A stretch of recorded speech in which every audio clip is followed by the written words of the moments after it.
Ouais, c'est vrai que c'est plus l'aspect scientifique que je maîtrise moins, mais par contre, je pense que c'est super intéressant cette question de l'expérimentation animale, parce que c'est vraiment l'endroit où, pour le coup, on utilise les animaux parce que ça peut sauver des vies, quoi. Donc, c'est même pas l'alimentation, c'est l'argument qui est utilisé aujourd'hui. Et moi, ce que j'observe, en tout cas, dans ce milieu, parce qu'on parle beaucoup d'éthique dans l'expérimentation animale, et je trouve que c'est intéressant de dissocier l'éthique fonctionnelle. Donc on est dans un cadre qu'on a décidé et on va essayer d'optimiser la performance dans ce cadre. Donc le bien-être animal, c'est de l'éthique fonctionnelle. On décide que les animaux vont mourir, mais on essaie de le faire un peu mieux. Les 3 R que tu évoquais, on décide que c'est OK l'expérimentation animale, mais on va essayer de faire un peu mieux.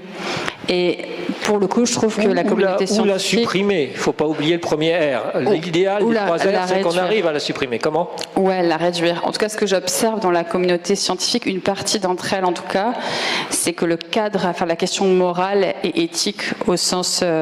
l'éthique morale n'est jamais adressée au sens philosophique du terme, et elle est mise à distance justement en se reposant sur l'éthique fonctionnelle. Et je trouve que c'est cette question de différence d'éthique, elle est valable pour tous les animaux, pour tous les cadres d'exploitation.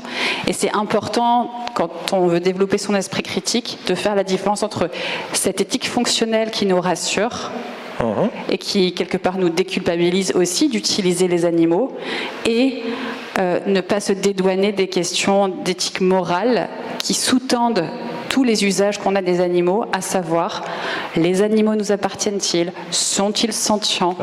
A-t-on le droit de disposer de leur vie comme bon nous semble? Voilà, du coup, il y a... Merci d'avoir rappelé.